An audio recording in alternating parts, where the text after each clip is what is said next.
Irmãos, Jeremias, capítulo 32, é o texto da nossa exposição hoje.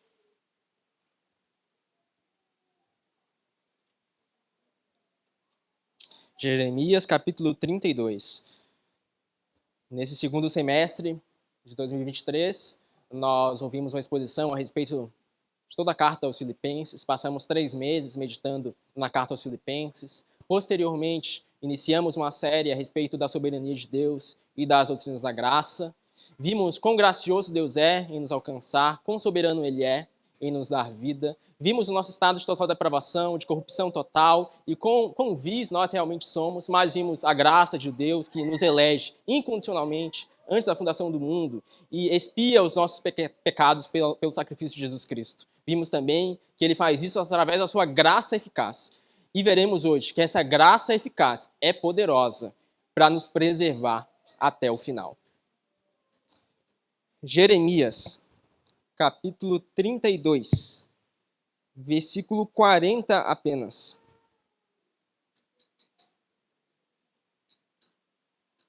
Diz assim a palavra de Deus: farei com eles uma aliança eterna, segundo a qual não deixarei de lhes fazer o bem. Porei o meu temor no coração deles, para que nunca se afastem de mim. Para que nunca se afastem de mim. Até aí. Vamos orar? Senhor, obrigado pela tua graça em nos alcançar e em nos dar vida, pois nós estávamos mortos em nossos delitos e pecados. Mas por meio de Jesus Cristo, o Senhor infunde vida em nossos corações e nos dá hoje o privilégio de estarmos aqui com fins a ouvirmos a tua palavra. Fala aos nossos corações, nos dá a clareza para que nós compreendamos, de fato, o que o Senhor pretende comunicar ao seu povo por meio do que o Senhor diz. No nome do Senhor Jesus. Amém e amém. Irmãos, nós vivemos numa era profundamente ansiosa e alguns tendem a dizer que ansiedade, outros depressão, seria a doença do século ou o problema mais generalizado de toda uma era. E, de fato, nós vivemos numa era ansiosa. Nós vivemos numa era propensa à ansiedade, em todo tempo nós somos propensos também a duvidar de que Deus é poderoso para nos preservar até o final. Nós pensamos, meu Deus, o caminho é muito grande.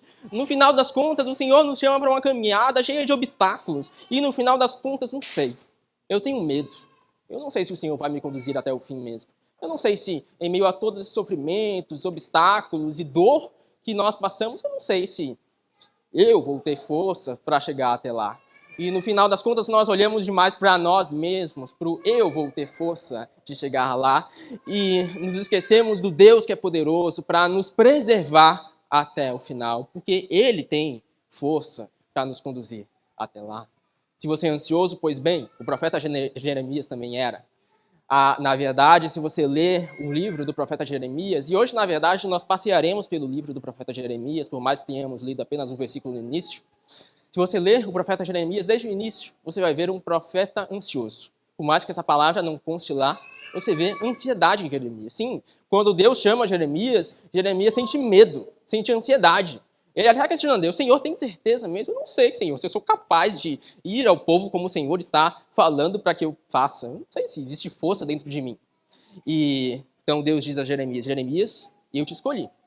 Quando você ainda estava no ventre da sua mãe, eu te escolhi. Portanto, vá. Não com base na sua força, com base no meu poder. Então, Deus vai e fortalece Jeremias. Deus vai e encoraja Jeremias. Deus vai e dá uma palavra a Jeremias. Deus preserva o coração de Jeremias e dá uma mensagem também ao profeta. E a mensagem do profeta é que Deus é fiel para preservar o seu povo. Por mais que o seu povo tenha de passar muitas vezes por muitos vales, por muitos sofrimentos, por muita dor, e muita ansiedade também. Deus é fiel para preservar até o fim. A preservação dos santos é uma mensagem que permeia todo o livro do profeta. Do início ao fim. O profeta Jeremias, ele traz ao povo uma mensagem de castigo. Mas, mesmo em meio a esse castigo, se vê que Deus está preservando, Deus está cuidando e Deus está guardando também. O sermão de hoje nós dividiremos em 4 partes, que são 4 perguntas. A primeira pergunta é, para quem Jeremias está falando? Para quem Jeremias está comunicando essa mensagem? Para quem Jeremias está profetizando? Bem, fica evidente que Jeremias profetiza para o povo de Israel. E esse povo, ele possuía algumas características. O povo de Israel, ele era caracterizado em um primeiro momento por pecado. Sim, o povo de Israel era um povo pecador. Por mais que tenham sido escolhidos por Deus, o povo de Israel era profundamente caracterizado por seu pecado. Inclusive, esse pecado se manifestava na murmuração constante que o povo realizava. Deus fazia a sua obra, mas o povo murmurava. Deus manifestava o seu poder, mas o povo reclamava. Nós vemos Deus tirando o povo de Israel do Egito, livrando da escravidão, e o que o povo faz? Meu Deus, será mesmo que o Senhor vai nos conduzir até o final? O Senhor nos tirou de lá, mas agora nós temos dúvidas que o Senhor vai nos conduzir mesmo a essa terra prometida que o Senhor tanto diz que vai nos conduzir. O povo de Israel era um povo pecador, como nós somos pecadores também. O povo de Israel sofria como nós sofríamos também. Nós vemos Deus abrindo o mar vermelho, fazendo milagres como nunca antes se viu acontecer sobre a face da terra. E nós vemos posteriormente a isso Israel murmurando e reclamando. Porque Israel, no final das contas, se esquecia que Deus era poderoso para preservá-lo até o fim. Posteriormente, Deus os conduz a entrar na terra prometida. Deus derruba as muralhas de Jericó. Deus destrói povos inimigos. E Deus planta Israel naquela terra tão esperada. E o que Israel faz? Israel também murmura. Israel erige ídolos. Israel reclama contra Deus e cria ídolos de madeira e de palha no lugar. Todo o tempo Israel murmura. Mas Deus, ele ama profundamente Israel. E o amor de Deus é o grande ponto aqui. Porque Israel era um povo pecador, mas Israel era um povo profundamente amado por Deus. E Deus ele não suporta a iniquidade no meio do seu povo, porque Deus zela que o seu povo seja um povo santo. E por isso, frequentemente, Deus permite que coisas que nós não compreendamos muito bem aconteçam. E Jeremias estava profetizando algo que o povo de Israel não entendia muito bem. Porque o que iria acontecer é que o povo de Israel seria castigado. Jeremias, ele é um profeta que escreve no período antes do exílio babilônico e durante o exílio babilônico. O que acontece é que Israel seria dominado pelos babilônios, especificamente a parte sul de Israel. O povo de Judá seriam dominados pelos povos babilônios. E assim eles seriam levados pelo cativeiro. E Jeremias viu isso e profetizou isso. Profetizou que Deus faria isso. Mas por que Deus estava castigando o povo? Porque Deus amava profundamente aquele povo. E como diz Tiago, Deus castiga quem ama. E Deus permitiu que aquele mal sobrevisse sobre Israel, sobre o povo de Judá, para corrigi-los, para que eles pudessem vencer os seus pecados, pudessem ser despertados para quão poderoso e gracioso Deus era em nos alcançar. Nós frequentemente também somos como Israel. Nós murmuramos. Deus nos concede dádivas, e muitas dádivas, mas nós olhamos para trás e nós não olhamos para as dádivas. Nós olhamos apenas para os pontos baixos da nossa história. E olhando apenas para os pontos baixos da nossa história, nós tendemos a reclamar e pensar que Deus não é poderoso para nos preservar até o fim.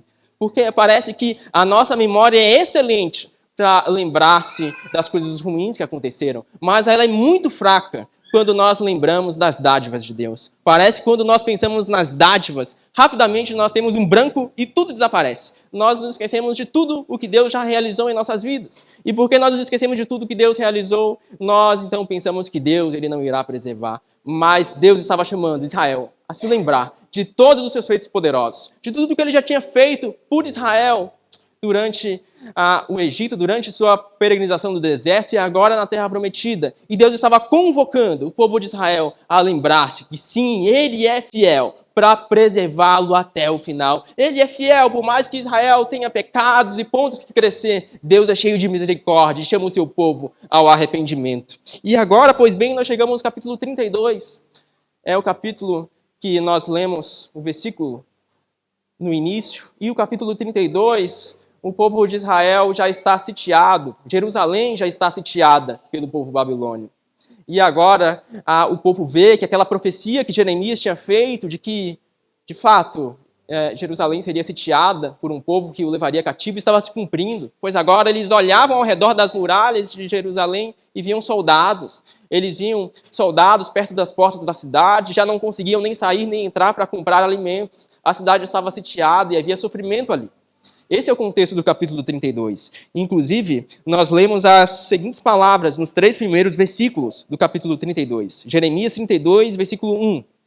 Diz assim: vejam o que o povo fez com Jeremias à medida que eles enxergaram que a palavra de Deus estava se cumprindo.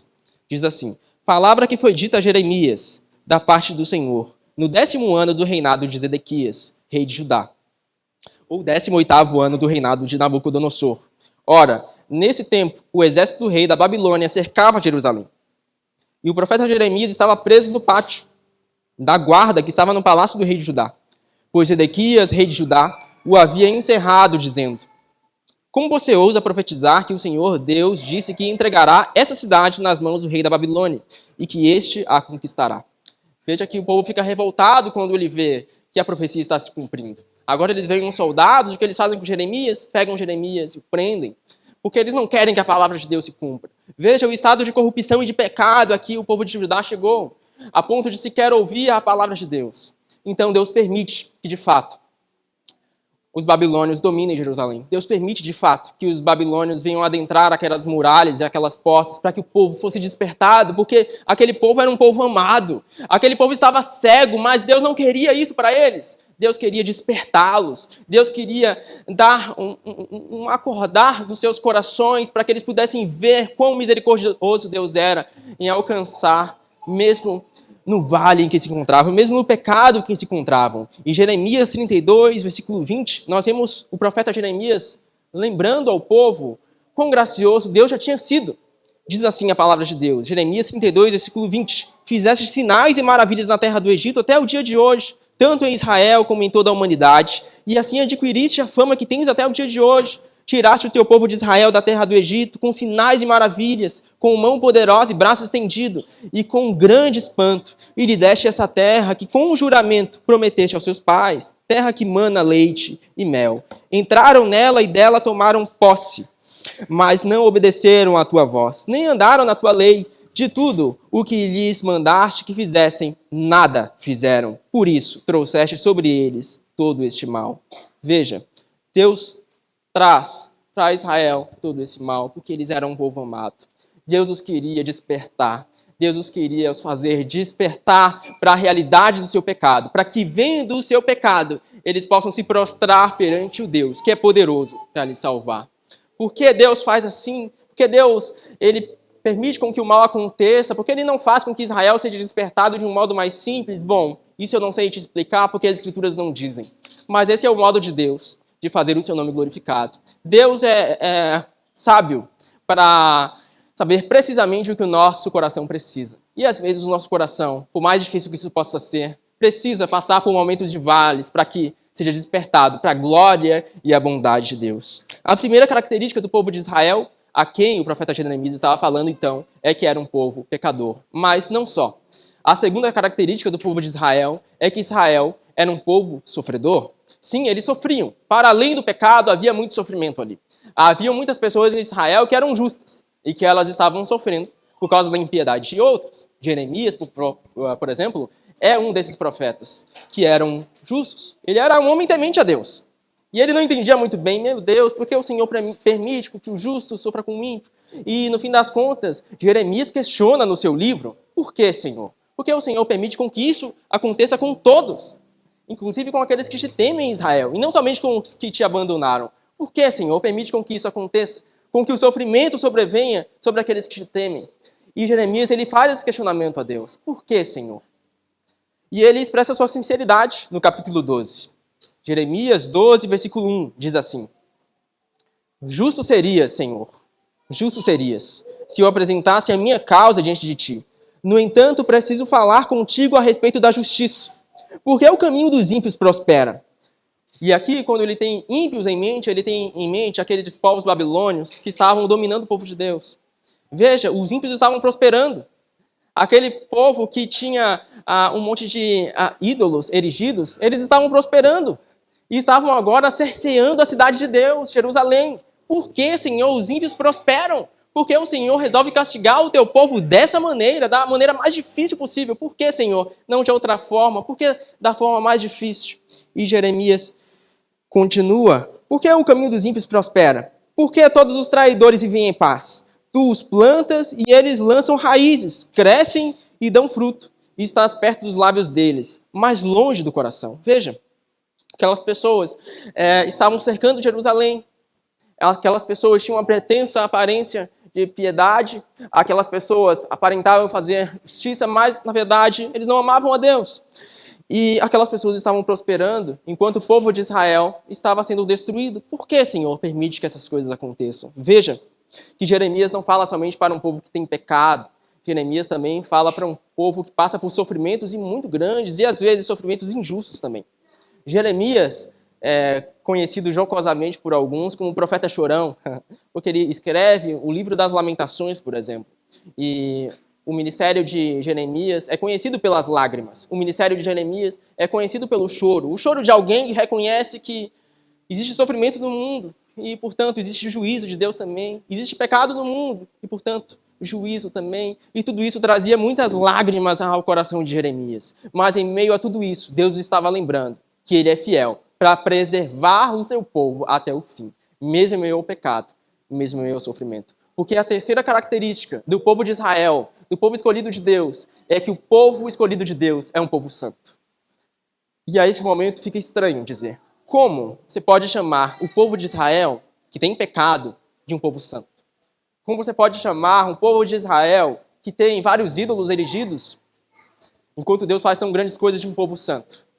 O povo de Israel é um povo santo. Não porque eles tenham forças em si, ou mérito em si, para ser santo, mas porque Deus os escolheu para serem santos, antes da fundação do mundo.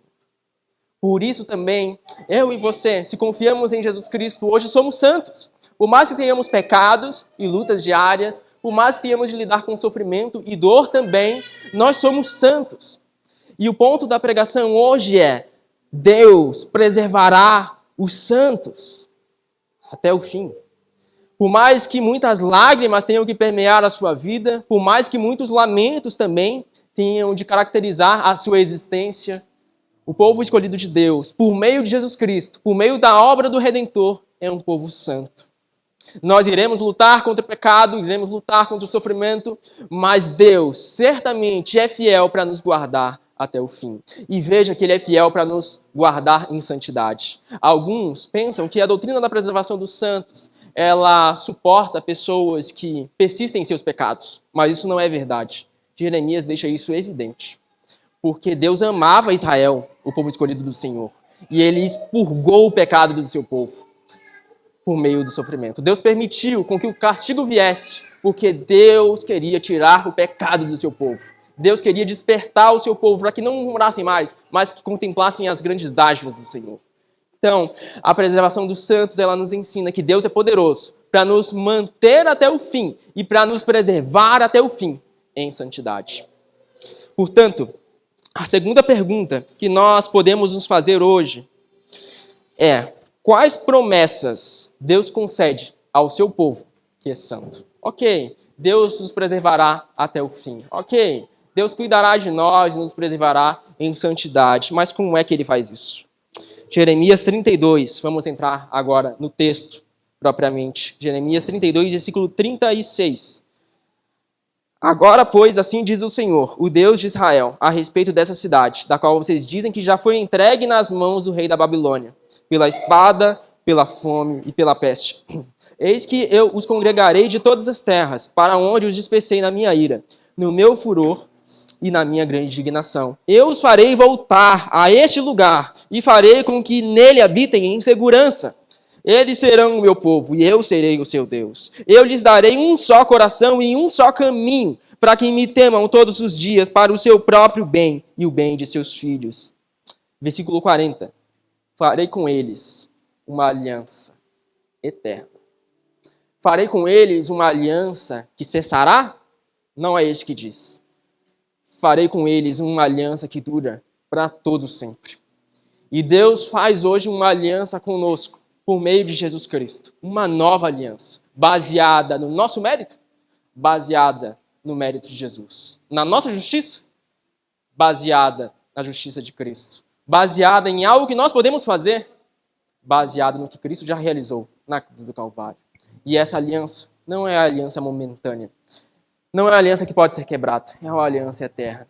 Então, se você foi eleito antes da fundação do mundo, se Deus alcançou o seu coração, mesmo em meio às lágrimas, mesmo em meio aos vales, mesmo que às vezes você seja como um filho pródigo, pode ter certeza que um dia Deus vai tomar novamente seu coração cativo e te trazer de volta. Deus é fiel e nos chama hoje a sermos um povo santo, o povo do Senhor.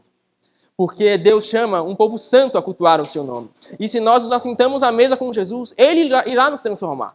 E às vezes, quando o nosso coração é endurecido, Ele permite até que o castigo venha sobre nós, para que nós possamos ser quebrantados. Deus, Ele nos ama. E porque Ele nos ama, Ele permite às vezes que coisas que nós não entendemos muito bem venham de fato acontecer conosco.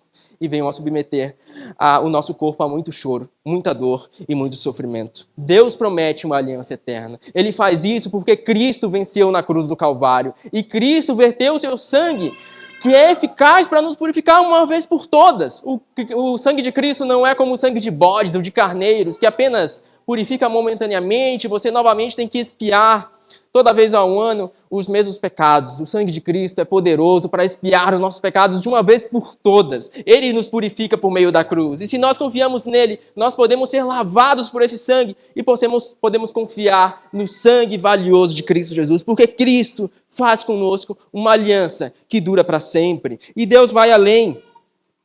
Ele diz em Jeremias 31, versículo 31, as seguintes palavras: Eis aí vem dias, diz o Senhor, em que firmarei nova aliança com a casa de Israel e com a casa de Judá. Não segundo a aliança que fiz com os seus pais no dia em que os tomei pela mão para os tirar da terra do Egito, pois eles quebraram a minha aliança, apesar de eu ter sido seu esposo, diz o Senhor. Veja que Deus promete ao povo de Israel que o restaurará. Eles estavam caídos, estavam em pecado, estavam no chão, mas Deus os promete que os restaurará por meio daquela nova aliança que viria através do povo de Israel, por meio da nova aliança baseada em Cristo Jesus, que viria da linhagem do povo de Israel. Veja, Deus é fiel para nos restaurar. Por mais profundo que seja o seu pecado, Deus é fiel para te chamar ao arrependimento e se render perante os pés de Jesus. Por mais profundo que seja o seu sofrimento, e às vezes o seu sofrimento pode não ser por pecado, mas sim por sofrimento decorrente de pecados do próximo ou do mal que existe no mundo. Por mais que haja sofrimento, Deus é fiel para te conduzir até o fim, mesmo em meio aos vales, porque Deus é poderoso para isso. Muitas vezes podemos ver Deus como um grande detetive. Um detetive que está atento a cada falha que nós possuímos. Um detetive que está olhando cada indício de erro para nos apontar a falha e nos entregar. Mas Deus não é como esse grande detetive. Por mais que, é verdade, Deus enxergue o nosso pecado, por menor que ele possa ver, Deus vê. É igualmente verdade que Deus é misericordioso. É igualmente verdade que Deus é misericordioso para nos guardar. E Deus não olha para nós como um grande detetive. Deus olha para nós como um Deus de amor, que está disposto a nos receber em seus braços, por mais profundo que possa ser o nosso pecado. Deus pode nos receber nos seus braços porque Deus entregou o seu próprio Filho em favor de nós, para que nós pudéssemos receber, pela graça, o perdão. Então, não olhe para si, olhe para a cruz, pois é na cruz do Calvário que nós temos a resposta para todo pecado e todo sofrimento. É para a cruz do Calvário que nós temos a resposta para todo mal que nós enfrentamos na nossa vida. Deus é fiel para nos perdoar e certamente nos conduzir até o fim. Havia um homem que foi conhecido por andar com Deus no seu ministério terreno, isto é, com Jesus Cristo. Ele andou bem próximo de Jesus Cristo no seu ministério terreno. Na verdade, ele viu coisas que nós nunca sonharemos em ver. Ele andou próximo de Jesus, foi um discípulo de Jesus. Na verdade, ele foi um apóstolo até. E aquele homem viu coisas muito grandes. Ele viu Deus ao acalmar uma tempestade no meio do mar da Galileia.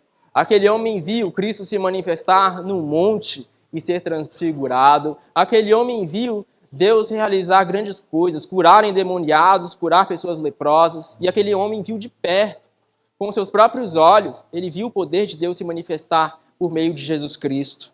Mas aquele homem, ele era um pecador ainda. Ele sofria ainda. Por mais que fosse um apóstolo do Senhor, ele enfrentava lutas. Ele enfrentava dificuldades internas. E quando o Senhor Jesus chegou ao ponto de ser crucificado no Getsêmani, aquele homem abandona o Senhor Jesus. Mas curioso que aquele homem era, ele passa a acompanhar Jesus de longe.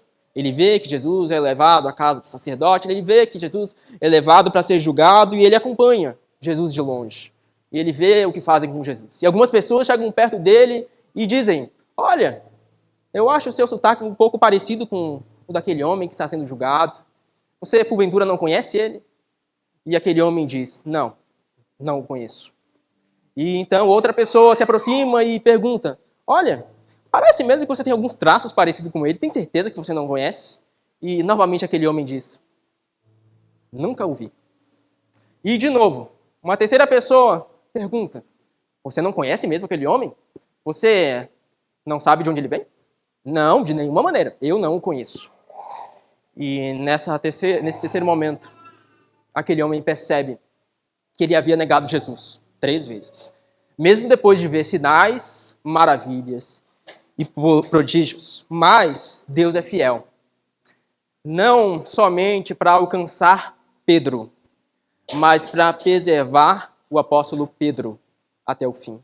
Deus é fiel para restaurar o apóstolo Pedro e lhe dar uma nova vida. E quando ele ressuscita, quando o Senhor Jesus ressuscita, ele novamente encontra Pedro caminhando sobre as areias das águas. E ali ele pergunta: Pedro, tu me amas? E Pedro responde: sim, Senhor, eu te amo. E por 3 vezes Pedro tem a oportunidade, dessa vez não de negar, mas de dizer e declarar o seu amor pelo Senhor Jesus.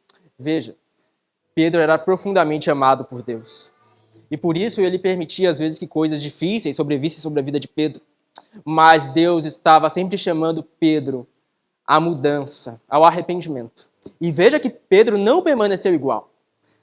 Deus estava moldando o coração de Pedro para que ele andasse em santidade. Posteriormente, nós vemos no livro do Atos dos Apóstolos um Pedro totalmente diferente. Um Pedro que agora prega com ousadia, coisa que ele jamais seria capaz de fazer.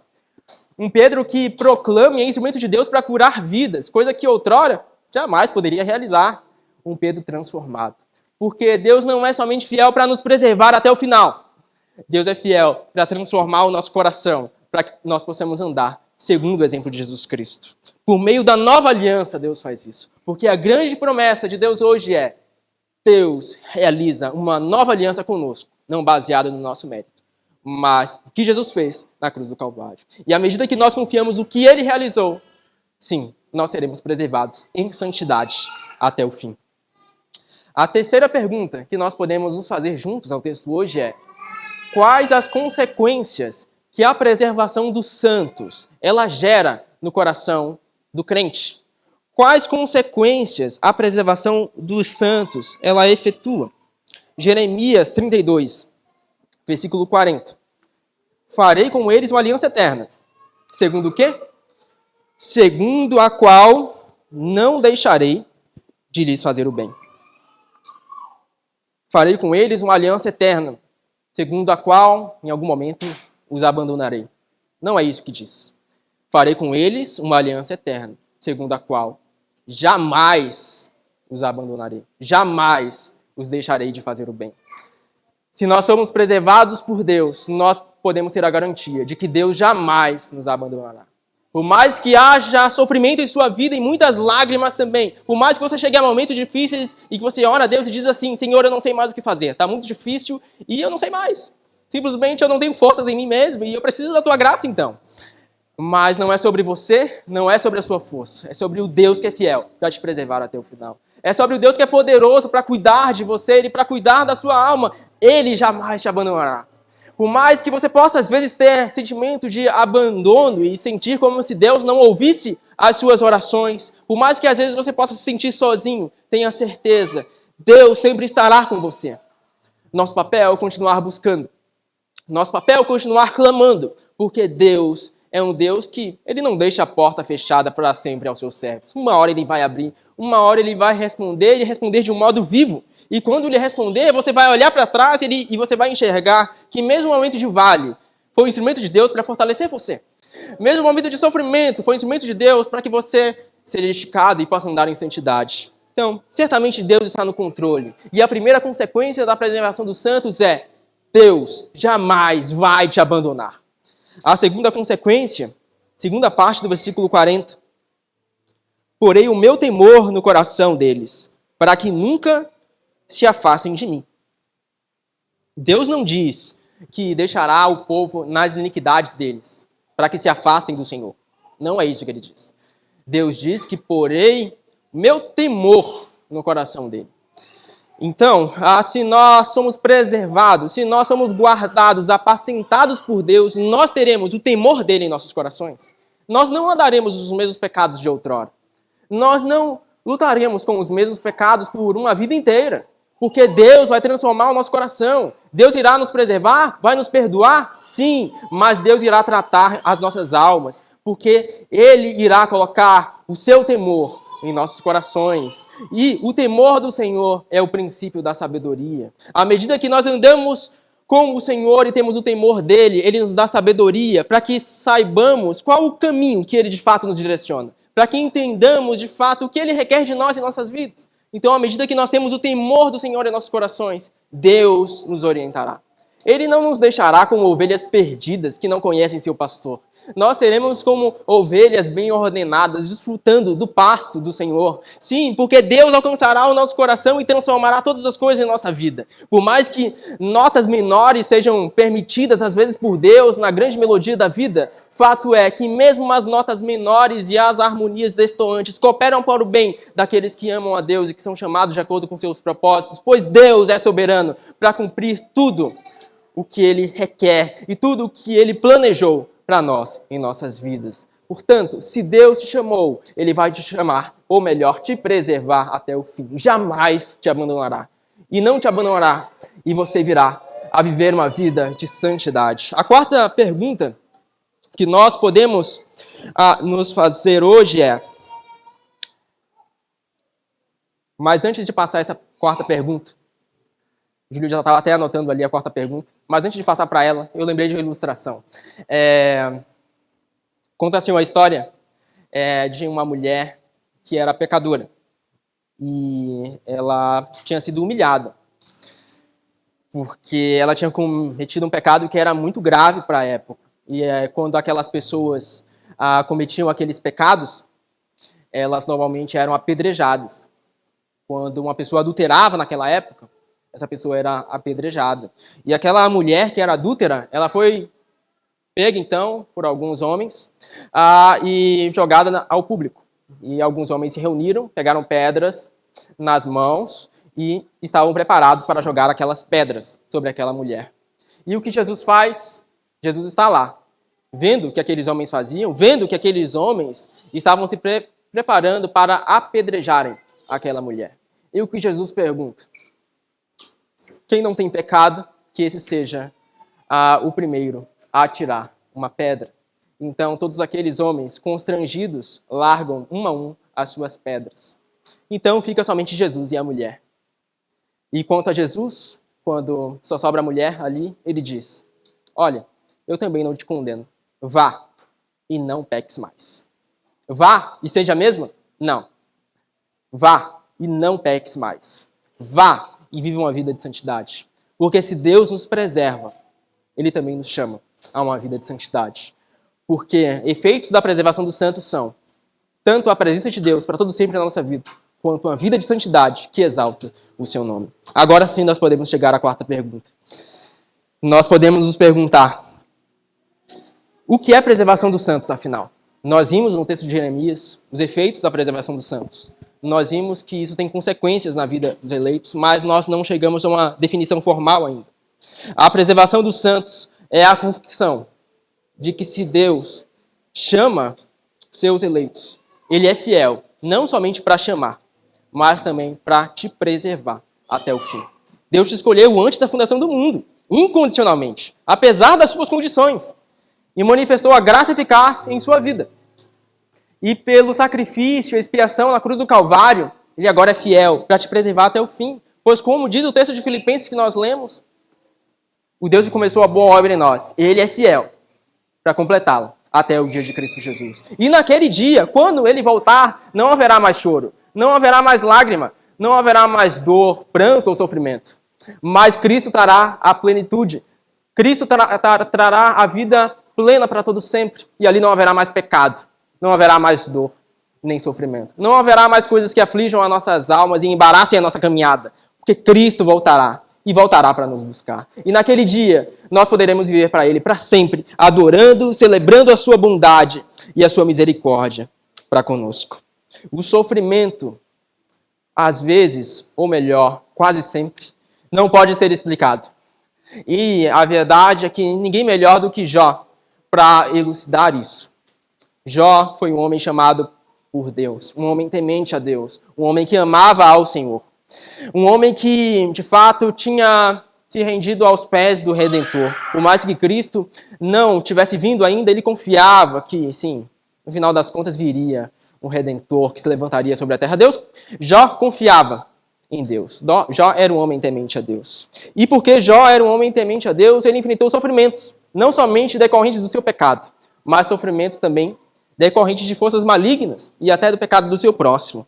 Eu queria ler com você Jó, capítulo 1, versículo 6. Jó, capítulo 1, versículo 6. Diz assim a palavra de Deus.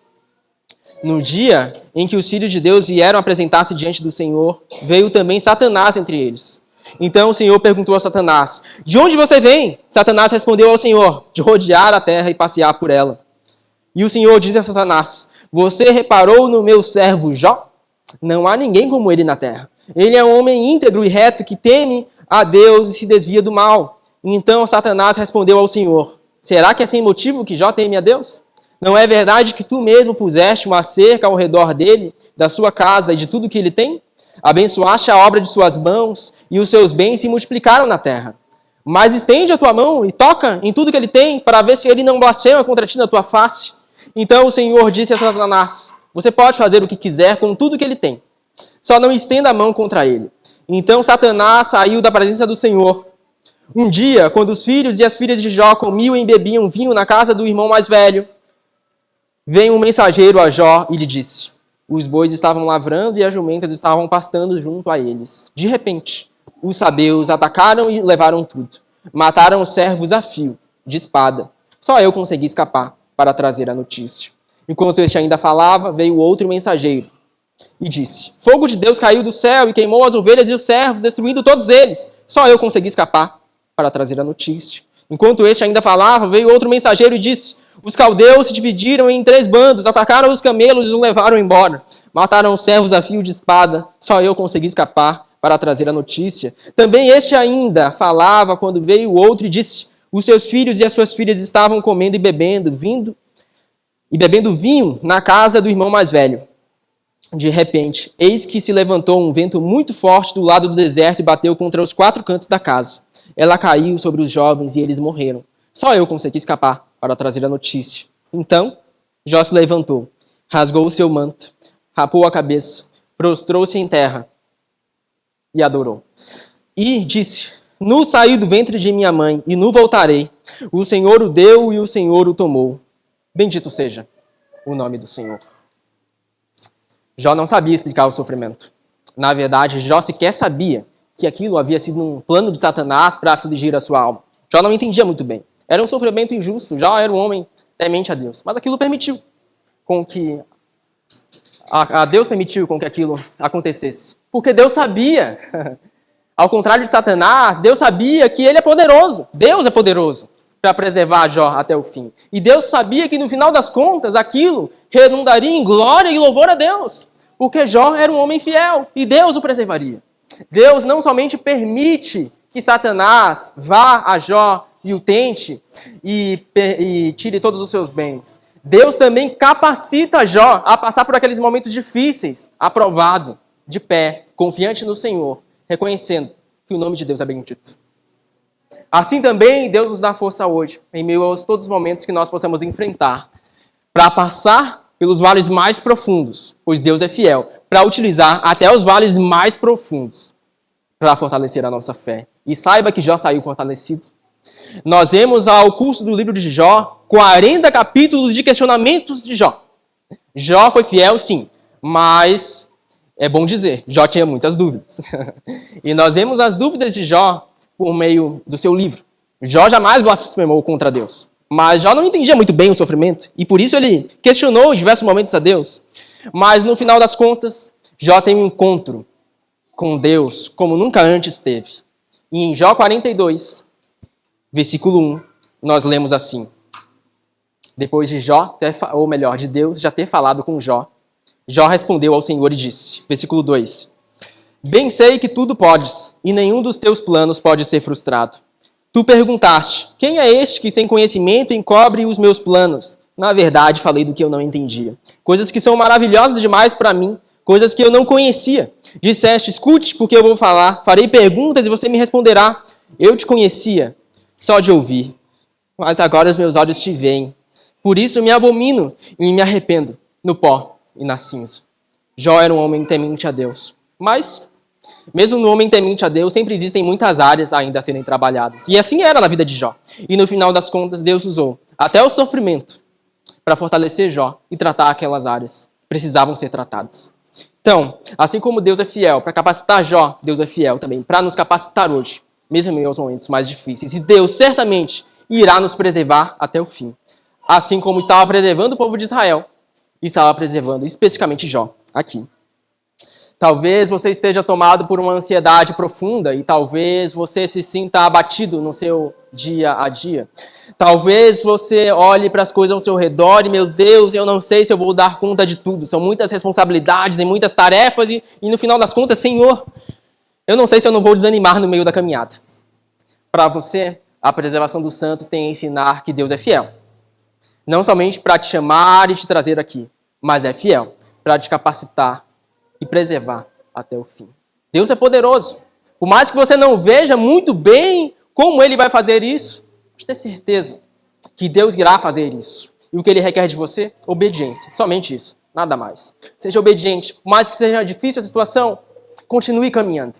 E à medida que você continua caminhando, Deus irá aparecer e se revelar de um modo ainda mais vivo ao seu coração. E quando passarem as tempestades, e talvez a tempestade só passe quando Cristo voltar, você vai olhar para trás e você vai ver, Senhor, obrigado, porque até as tempestades me ajudaram a ter uma visão mais plena de quem o Senhor é. Por isso, mesmo em meio à ansiedade, ao medo e ao pranto, Deus está trabalhando em sua vida. Talvez você seja tomado pelo sentimento de culpa. Talvez tenha algo no seu passado que ainda pese a sua memória. Talvez você fique olhando para isso e relembrando disso em todo momento. A culpa tem seu lugar. A culpa nos ajuda a sermos conduzidos ao arrependimento. Mas se você já se arrependeu, se você já mudou de conduta, saiba que Deus já te perdoou. E Deus é fiel para te preservar e te conduzir até o fim. Portanto, não fique rememorando a mancha do passado ou essa mancha na sua conduta. Mas olhe para Deus, que é poderoso, para te fazer caminhar agora em santidade. Não olhe apenas para as manchas e para os pontos escuros da sua história.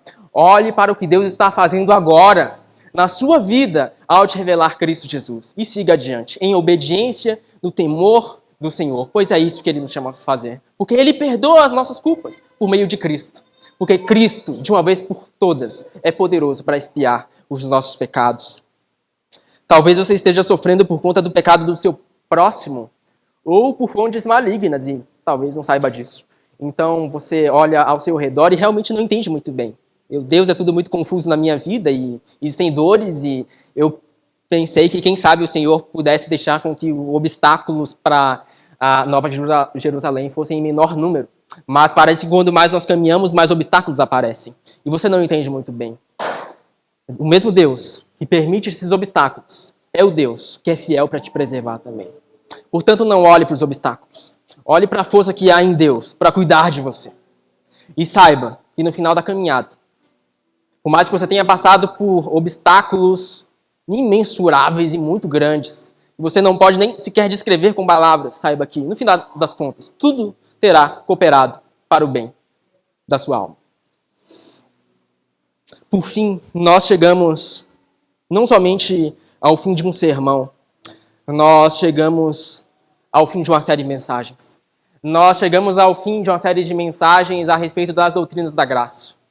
E é profundamente humilhante falar das doutrinas da graça, porque elas nos fazem perceber quão pequenos nós somos. Nós somos totalmente depravados, não existe força dentro de nós. Nós não temos força, E se somos alcançados e respondemos ao Evangelho, é porque Deus nos escolheu. E se Deus nos escolheu, isso é pela graça eficaz.